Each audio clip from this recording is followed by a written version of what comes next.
kita isi air dekat bawah ni. Penuh pun tak apa. Dia boleh tahan 2 minggu. So kita make sure semua ada dalam ni. Bila kita tutup ni, kemungkinan nyamuk masuk dalam dan bertelur tak ada lah. Dia memang betul-betul ketat lah.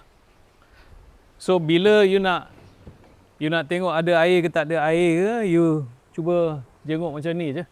Dia tak berat. Bukan macam sub-irrigated system yang kita buat dengan baldi tu.